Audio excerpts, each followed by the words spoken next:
Welcome to my dear friend. आज के इस वीडियो में हम लोग पढ़ने वाले बिहार डीएलएड का most important question GK GS और साइंस के बारे में। तो पहला क्वेश्चन हम लोग का है, हिटलर किसका प्रवर्तक था? तो देखिए, हिटलर जो था वो नाजीवाद का। नाजीवाद किसे कहते हैं? ये जो था ना हिटलर, वो अपने आप को देश में एकलौता नेता मानता था। मतलब एक देश और एक नेता, ये इसका सोच था। इसका सोच ये था कि लोकतंत्र नहीं होना चाहिए। इसका सोच ये सेना पे बहुत ज़्यादा ये देता था, फोर्स देता था। और ये क्या करता है, दूसरे देशों पे कब्जा जताना चाहता था। मतलब दूसरे देशों पे ये बहुत ज़्यादा कब्जा करता था। इसी सोच को कहते हैं। और जनता पे बहुत ज़्यादा अत्याचार भी ये करता था, अपने लिए काम करता था, फोर्स पे ज़्यादा पैसा गंवाता था। चलिए अगला क्वेश्चन देखते हैं। निम्न में से कौन वाणिज्यिक कृषि है? वाणिज्यिक कृषि मतलब वैसा कृषि है जो जिसको बेच के पैसा उसे कमाया जाता है, तो उसको क्या बोलेंगे? वाणिज्यिक कृषि। तो ये बोला नहीं है, तो इसमें कार्बनिक कृषि हो जाएगा। चलिए अगला क्वेश्चन देखते हैं। अगला क्वेश्चन है हम लोग का बाल्कन का एक बड़ा हिस्सा साम्राज्य के नियंत्रण में था, जिसमें 1871 के बाद यूरोप में राष्ट्रवादी तनाव का सबसे गंभीर भ्रांत देखा था। इसमें कौन सा देश है? देखिए आपको समझाते हैं। यहाँ पे देखिए ये है तुर्की। तुर्की के इधर क्या आ जाता है? ये आ जाता है एशिया बड़ा सा। उसके बाद इधर क्या आता है? ये आता है यूरोप। उसके बाद क्या आता है? यहाँ पे अफ्रीका आता है नीचे। ये वर्ल्ड मैप में आपको बता रहा हूँ। तो ये जो था, ये जो यहाँ पे तुर्की था, यहाँ पे ऑटोमन साम्राज्य मतलब उस्मानिया सल्तनत था। मतलब उस्मानिया सल्तनत था उनका। ये तीनों जगह पे क्या था? कब्जा था। तीनों जगह पे कब्जा आप ये नहीं कह सकते, आप ये कह सकते हुकूमत था। तीनों जगह पे हुकूमत था। तो ये कौन से देश से था? तो ये बोल रहा है कि बाल्कन का एक बड़ा हिस्सा, तो ये था तुर्क से। क्या था? तुर्क से। समझ गए? क्वेश्चन समझ गए आराम से। चलिए अगला क्वेश्चन देखते हैं। निम्नलिखित में से किसके द्वारा इंडियन एसोसिएशन की स्थापना की गई थी? ये सुरेंद्र नाथ बनर्जी और आनंद मोहन बोस। तो आपको याद रखना, बॉस देखने में देखिएगा, उसको मार देना है। ठीक है, दोनों होना चाहिए। सुरेंद्र नाथ बनर्जी को भी आपको देखना है। तो इसकी जो स्थापना हुई थी वो 1876 में किया था। कितना साल? 1876 में। उसके बाद 1885 में कांग्रेस आ गए थे। ठीक है, निम्नलिखित में किसके द्वारा इंडियन एसोसिएशन की स्थापना की गई? अगला क्वेश्चन देखिए। स्प्रिंग जेनी का आविष्कार कब हुआ था? ये हुआ था 1764 में। ये ऐसा चीज़ था कि मतलब कपड़ों को जो बनाने में जो बहुत कम मतलब मज़दूर लगने, एक बार में 10 को धागा चलता था। तो मज़दूरों को इससे बेरोज़गारी भी बढ़ी। जब बेरोज़गारी बढ़ी तो मज़दूर लोग गुस्सा होकर मशीन को तोड़ने भी लगे। ठीक है, चलिए अगला क्वेश्चन देखते हैं। रबर किस प्रकार की वनस्पति की उदाहरण? तो ये हो जाएगा उष्णकटिबंधीय सदाबहार, क्योंकि इसमें बहुत ज़्यादा क्या होता है? बारिश की ज़रूरत पड़ती है। उष्णकटिबंधीय पढ़ नहीं पाती, ये नहीं होगा। सदाबहार आपको देखना, सदाबहार उष्णकटिबंधीय। चलिए अगला क्वेश्चन देखते हैं। धुएं और कोहरे का सम्मिलित रूप कहलाता है। ये कहलाता है आपको धुंध। क्या कहलाता है? धुंध। क्या इसको क्या बोलते हैं? ये होता है जैसे कि एक ओस गिरा, वो उसके अंदर जो फैक्ट्री से निकलने वाला धुआं, गाड़ी से निकलने वाला धुआं, दोनों जो जुड़ जाता है तो उसी को बोलते हैं धुंध। चलिए अगला क्वेश्चन। भारत में कौन सा राज्य सबसे अधिक मात्रा में दालों का उत्पादन करता है? तो सबसे अधिक मात्रा में दाल का उत्पादन करने वाला जो है वो मध्य प्रदेश। मध्य प्रदेश जो आता है इंडिया के मध्य में पड़ता है। ठीक है, बीच में पड़ता है। इसी का नाम क्या है? मध्य प्रदेश। तो ये क्या चीज़ का ज़्यादा उत्पादन करता है? दाल इसके बाद बहुत है। आपको दाल खाना है, प्रोटीन बनाना है, चाहिए मध्य प्रदेश चाहिए। अगला क्वेश्चन देखते हैं। बालाघाट खानों में निम्नलिखित में से किस खनिजों का खनन किया जाता है? तो बालाघाट खानों में किस खनिज का? मैंगनीज या कॉपर या एल्यूमिनियम या चूना पत्थर? तो बालाघाट में आपको कॉपर क्या मिलता है? कॉपर। और बालाघाट भी कहाँ है? मध्य प्रदेश में। मध्य प्रदेश का एक जिला का नाम है बालाघाट। मध्य प्रदेश समझ लीजिए, ये इंडिया है।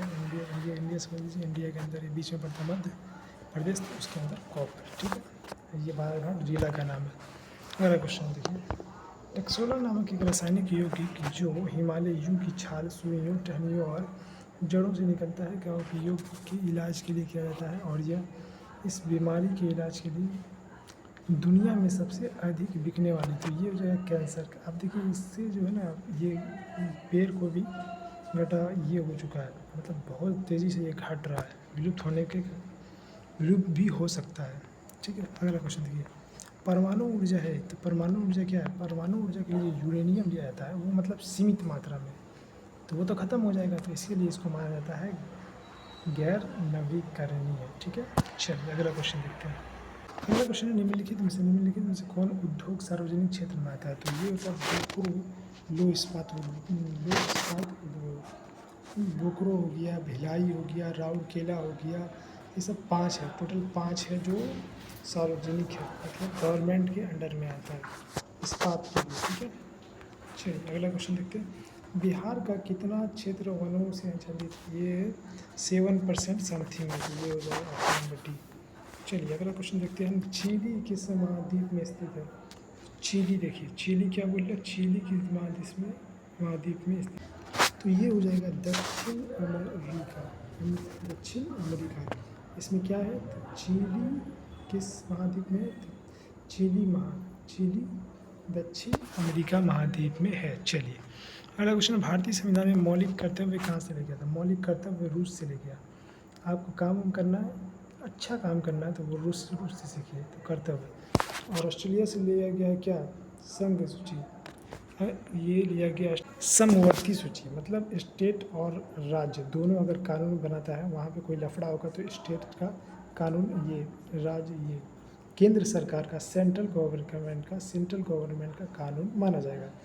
ये ऑस्ट्रेलिया से आया। अमेरिका से क्या आया, अमेरिका से देखिए ये आया है मौलिक अधिकार और राष्ट्रपति पर महाभियोग।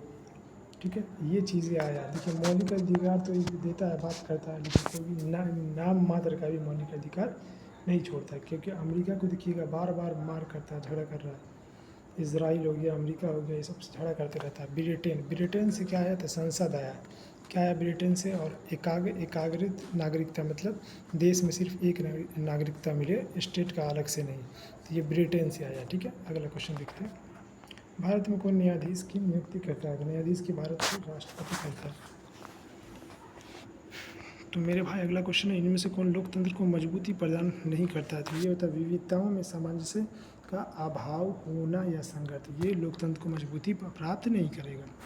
अगला क्वेश्चन देखिए, भारतीय जनता पार्टी का मुख्य प्रेरक सिद्धांत क्या है, तो ये एकात्म मानवतावाद, तो ये मानवतावाद तो बहुत दूर की बात है जो भारतीय जनता पार्टी में हो, क्योंकि हिंदू मुस्लिम के नाम पर राजनीति चलता है भारतीय जनता पार्टी में। ये आप बाखूबी जानते होंगे, देश में रोज़गार नहीं मिलता है, बेरोजगार लोगों को कॉकरोच बोला जाता है, तो सब चीज़ आप जानते हैं। चलिए अगला क्वेश्चन देखते हैं। 89 निम्नलिखित में से कौन सी सामाजिक समस्या की विशेषता है, तो इसका प्रभाव समाज के बड़े क्षेत्र पर रहते, तो उसी को नवा लेंगे सामाजिक समस्या में, तो 1-2 आदमी के पड़े तो डेट मीन्स वो समस्या है, लेकिन पूरे समाज के लिए नहीं है। चलिए अगला क्वेश्चन देखते हैं। भारत में लोकतंत्र की चुनौती क्या है, तो जातिवाद भी है, आतंकवाद भी है, परिवारवाद भी है। ठीक है, ऑप्शन नंबर डी हो जाएगा। तो चलिए अब हम लोग साइंस देखते हैं। साइंस का पहला क्वेश्चन है, हरित खाद्य मिट्टी को क्या प्रदान, हाँ, तो ये क्वेश्चन का आंसर हो जाएगा नाइट्रोजन और फास्फोरस। हरित खाद्य मिट्टी को क्या प्रदान कर समृद्ध बनाता है, तो ये नाइट्रोजन और फास्फोरस आपको याद रखना है। ठीक है, नाइट्रोजन जो होता है पेड़ के जड़ के अंदर से मिलता है। नीचे दिए गए समीकरण में किस प्रकार के द्विविभाजन, तो डबल डिस्प्लेसमेंट हो जाएगा, क्या हो जाएगा, द्विविभाजन। अगला क्वेश्चन देखिए, एक तत्व जिसकी परमाणु संख्या 15 है, उससे संबंध में निम्नलिखित में से कौन सा कथन है, जब आप उसका इलेक्ट्रॉनिक विन्यास पता कीजिएगा तो आपको पता चल जाएगा। लास्ट में देखिए 1, 2, 3 होता है ना, तो उसको धातु होता है, क्या, इलेक्ट्रॉन, लास्ट स्टेज में जो इलेक्ट्रॉन होता है ना 1, 2, 3 तो वो धातु होता है, और जो होता है 5, 6, 7 ये इलेक्ट्रॉन होता है वो अधातु होता है, तो ये हो जाएगा अधातु।